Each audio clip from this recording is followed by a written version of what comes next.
Young Water Protectors, a story about Standing Rock. Written by Aslan Tudor. Co-written by Kelly Tudor.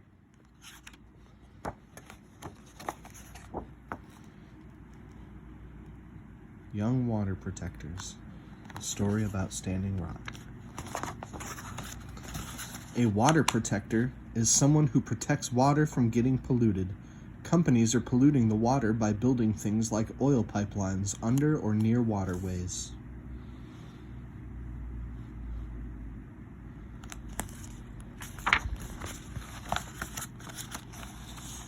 As Native Americans, we want to protect the earth and water from getting polluted and harmed because these are sacred lands and waters to us.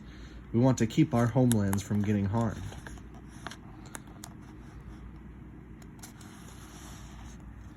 The Standing Rock Sioux Tribe is a native nation of Dakota and Lakota peoples. Their reservation is located in North and South Dakota. Their lands used to be much bigger because of the Treaty of Fort Laramie, an agreement made long ago.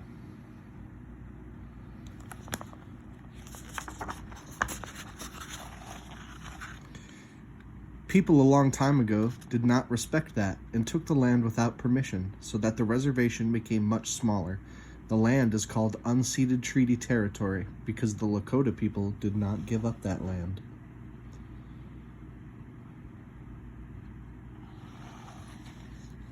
A company was trying to build an oil pipeline under the Missouri River, which is Standing Rock's drinking water supply.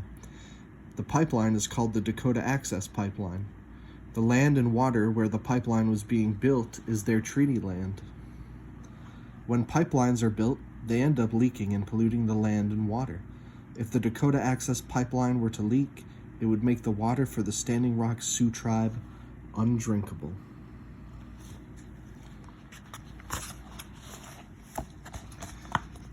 Youth from Standing Rock started a water protectors camp to protect their water. As it was called Sacred Stone Camp.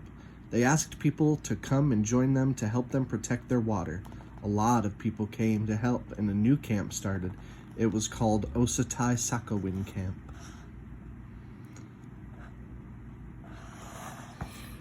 I went to North Dakota to the Osatai Sakowin Camp in August of 2016. I was 8 years old. I went with my mom, my little sister, and some friends.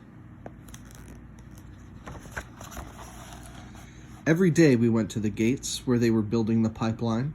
The morning started with traditional Lakota prayers. Each day we were trying to stop them from building the pipeline.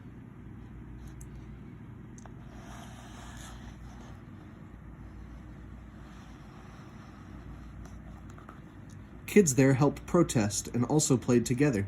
We sang traditional songs with everyone. People painted messages of resistance and posted flags from their native nations.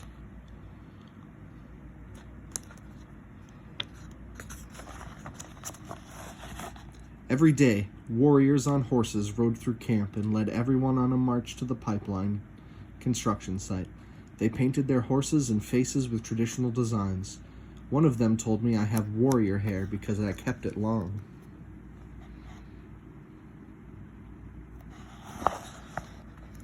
In camp, we slept in a tent.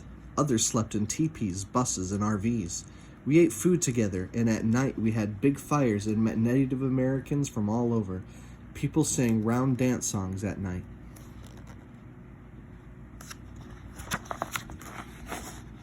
Camp started small, and there were only other Native Americans there. Then camp grew rapidly after we left. Camp grew around to 10,000 people, and it became one of the largest cities in North Dakota. They built a traditional Lakota school, several kitchens, a general store, a medical campground, and many other things. We came back in October of 2016. Camp was huge when we got there. There were around 5,000 people there. There were a lot of teepees and tents. It was much bigger than in August.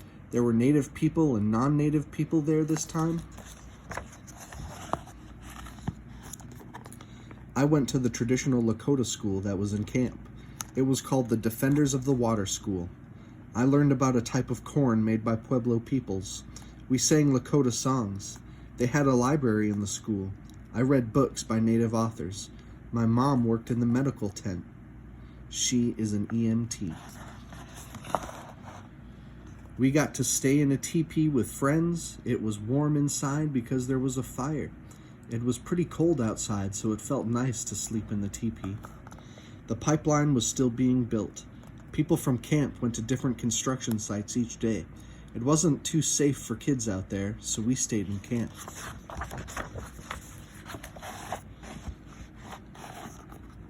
Between August 2016 and February 2017, tens of thousands of people passed through this camp.